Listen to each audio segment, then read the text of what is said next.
which is not near you. We are recording. Hello and welcome. Happy Friday. Thanks for stopping by. Today's episode at Kat's Home Chat, and if we haven't met, I am Kat Chalinos with Ta-Da by Kat, Next Level Staging and Design, where we provide a platform for entrepreneurs, solopreneurs, business folks, and really in January, this is a good start off and great for timing for the holidays, but we are going to be showcasing small businesses, particularly businesses that work from home. Solopreneur, entrepreneur, but work from home, because it's all things home that happen at home. And I really want to support small businesses, no matter what part of the country that you're in. So reach out to me if you'd like to be a guest. We're booking for January already. But without further ado, today, if you haven't done your Christmas shopping yet and you have little ones, whether they're your kiddos or grandkiddos like I have, you want to listen to this episode because this lady is my neighbor down the street. It's amazing, social media, right? Neighborhood. You find out you have a neighbor who's an author. She has written a book, Lucy Learns to Share. And this is a wonderful book, whether you just have pets, a perfect book to help educate your little ones on how much more fun it is to share than to hoard or to just take something for yourself. And we're going to expound on this, how we can do that as human beings also in this coming season where it's top of mind to give and to share. So welcome, Sharlene. Thank you so much for taking time in these crazy busy right now at the holidays. Can you believe it's already December? Oh. I mean, it's like, someone said, where did the last 2 years go? It's just crazy, but we're here and it's wonderful to have the spirit of giving. And I'm super excited for you to tell us a little bit about you, how you came about. I know a little bit of the backstory, but not all of it. How you came about to write this beautiful children's book, Lucy Learns to Share. Well, we had a West Highland White Terrier named Lucy for 8 years. And she used to go to Miss Daisy's dog camp. And this actually happened at Daisy, a particular toy there that she would take and run behind the bushes with. And dogs play with it. So that kind of inspired me. But unfortunately, what happened was Lucy got very sick. We did lose her.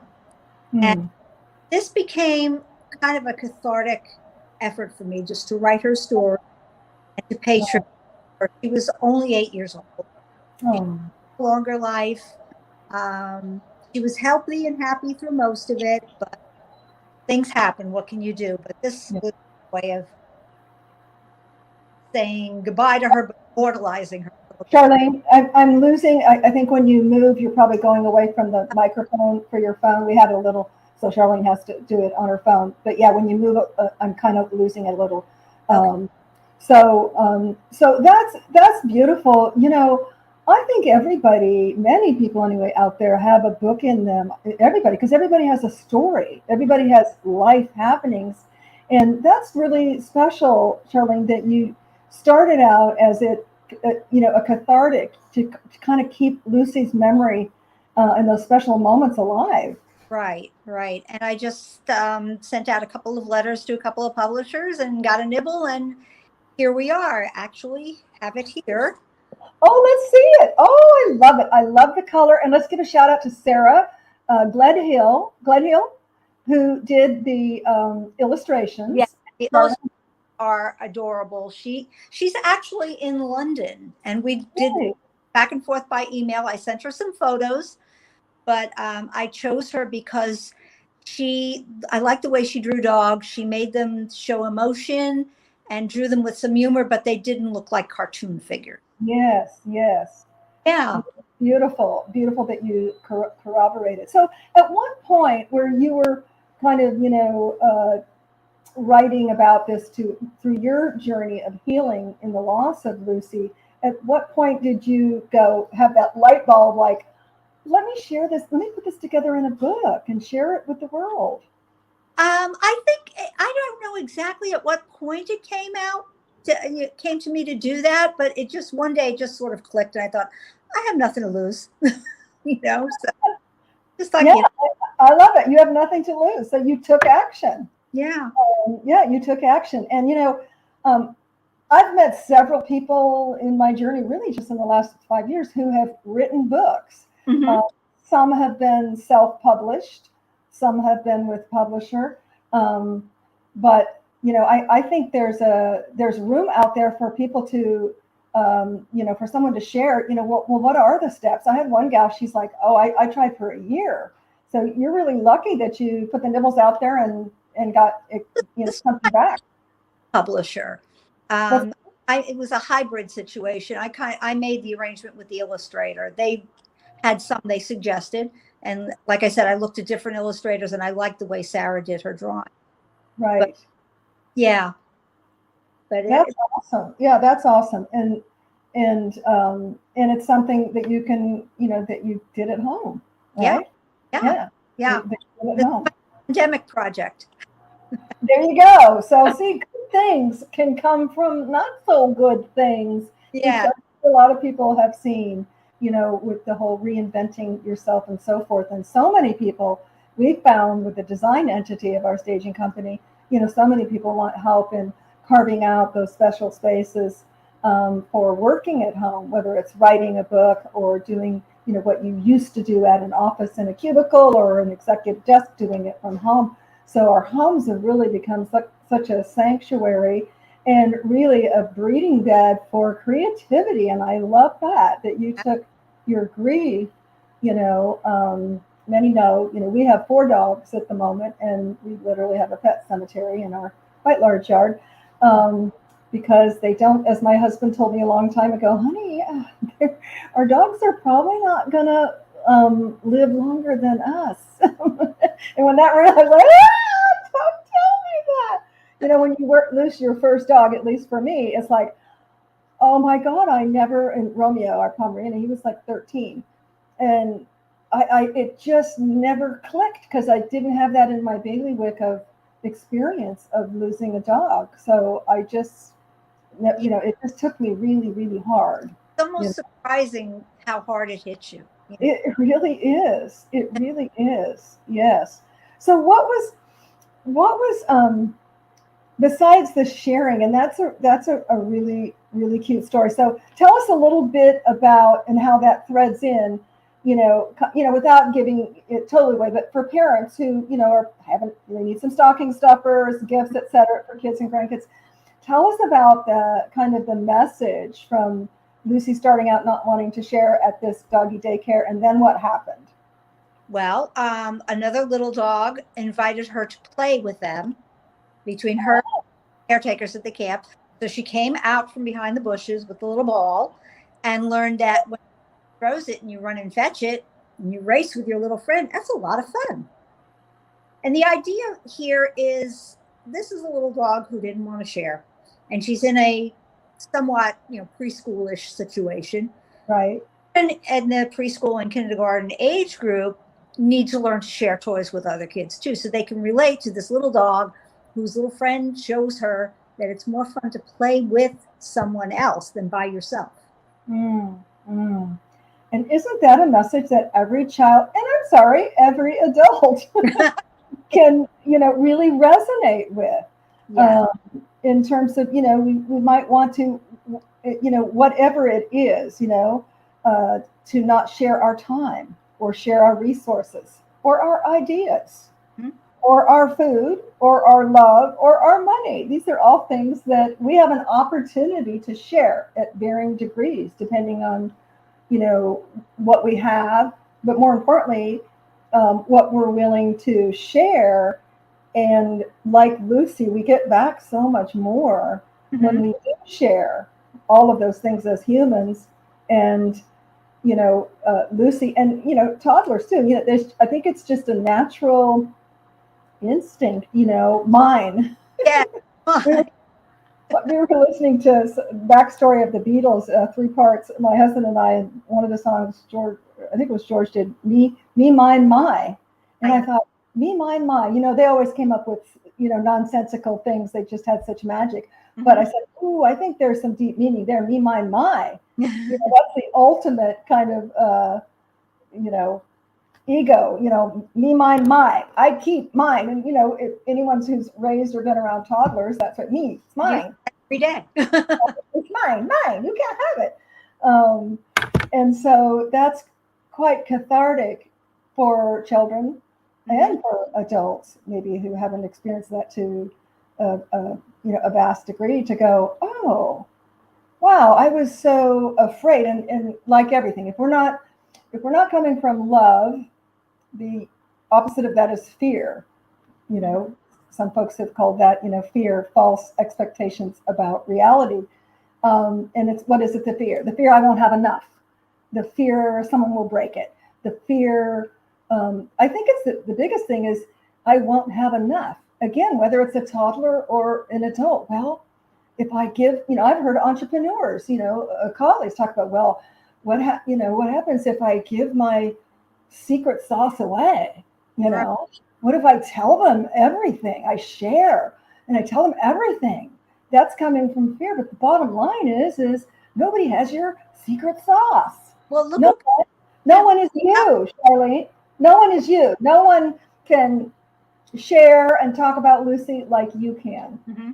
Right? And no one is you that's had your experiences. So I think when we got it through our heads that there's nothing that there's not an abundance of, and come from a place of abundance. And, that's what Lucy teaches, all the children who read it, is that her fear turned into abundance once she learned that, wow, woohoo, this is much more fun to play and see others have fun, and they'll play with me more. And, that whole kind of cathartic karmic thing that happens, Exactly. Awesome. I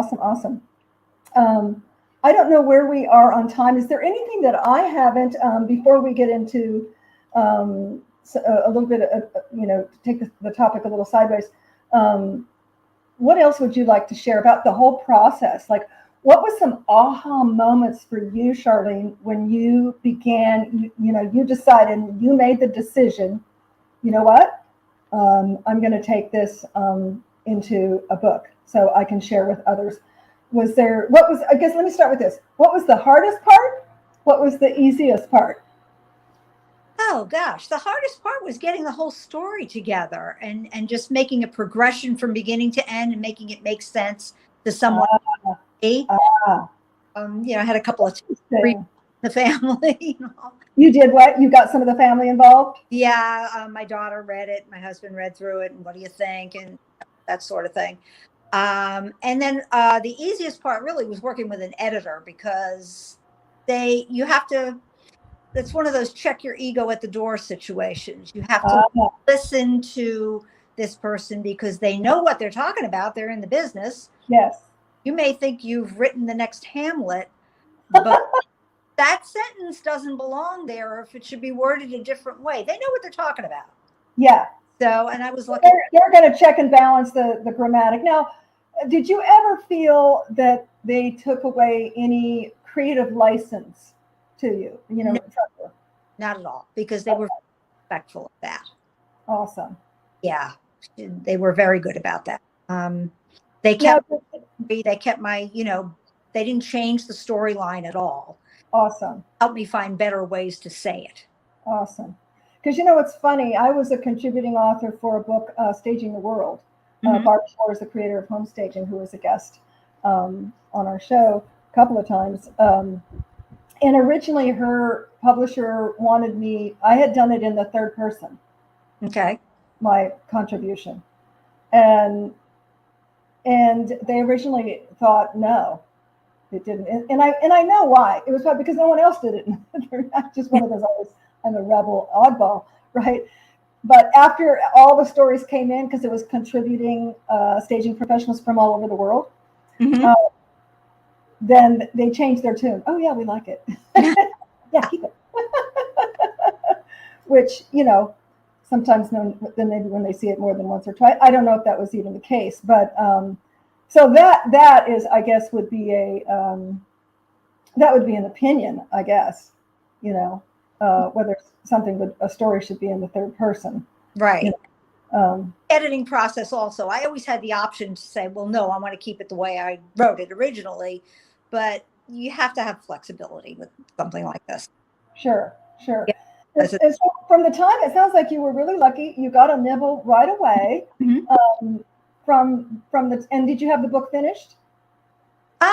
Yeah, the story was finished. Yes. The story was finished. Okay. Because, my draft was done. My draft. Okay. The draft. And how many rewrites did you have to do? Oh, maybe 2 or 3. Okay. That's not bad. No, it wasn't bad. Well, it's a short story. So. Yeah, short story. Yeah. I'm sure, when you get into something that's quite a bit deeper, it could take a year or longer. But so from the time the publisher said, yeah, this sounds like something we can work with, till the time you had it published, and I know just recently, we'll say that for the end, good news, because there was a paper shortage, right? Well, a little while back, but we've overcome that. Did it take 6 months, 3 months, a year? Approximately 8 months. 8 months. Okay. Yeah, I think I kind of settled on, an agreement with them in March, and we just took it from there. Awesome. So Lucy Learns to Share was birthed in 8 months. Yes. I like that. And just in time for the holidays. Again, guys, if you're just tuning in here, I have a local solopreneur, Sharlene Novak, who lost her beautiful little Lucy West Highland Terrier. Am I saying it right? Mm-hmm. And took her grief into a cathartic exercise and ended up writing a book, found a publisher, and it is available on Amazon. We thought when we did this broadcast that we would have to say coming soon, but surprise, surprise, the universe lined up. I think Lucy had something to do with it, perhaps also. What do you think, Sharlene? Yeah? I agree. She was a stubborn little girl. There you go. I knew that.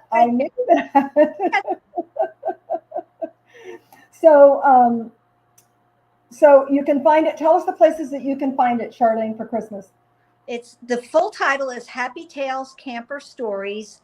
Lucy Learns to Share, and give you another look at it. Take a picture of that. Yes. Now, if they just put in Lucy Learns to Share, which is a lot easier, would they find it? I don't know. I haven't tried that. Okay. But Happy Tales Camper Stories, right? Happy Tales, TAILS, Camper Stories. And it is on Amazon.com, BarnesandNoble.com. It is also available through local bookstores. We have a really lovely local bookstore right here in the Woodlands. It is called Village Books, and it is at 9955 Woodlands Parkway by the Walmart. So if you're one of those, you want to touch it, feel it, kind of feel the energy of Lucy Learns to Share, you can go over to the local bookstore. If not, Amazon and Prime, or just a click away. Yeah. And what does this book retail for about? $12.99. $12.99. Okay.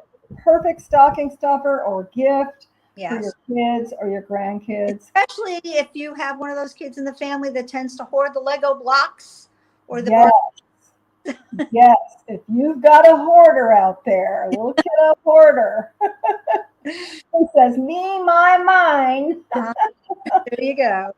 Siblings, or even if they don't have siblings. I know, Sharlene, you and I chatted before the show. We're an only child. My husband was an only child. And so all the more it's important for only children really to learn about the art of sharing, because they will come in contact at school, other friends, relatives, etc., even if they don't have siblings. So it's even more difficult, and important to get that through to only children, the sharing concept, which could be foreign to them if they've never been exposed to it. Exactly.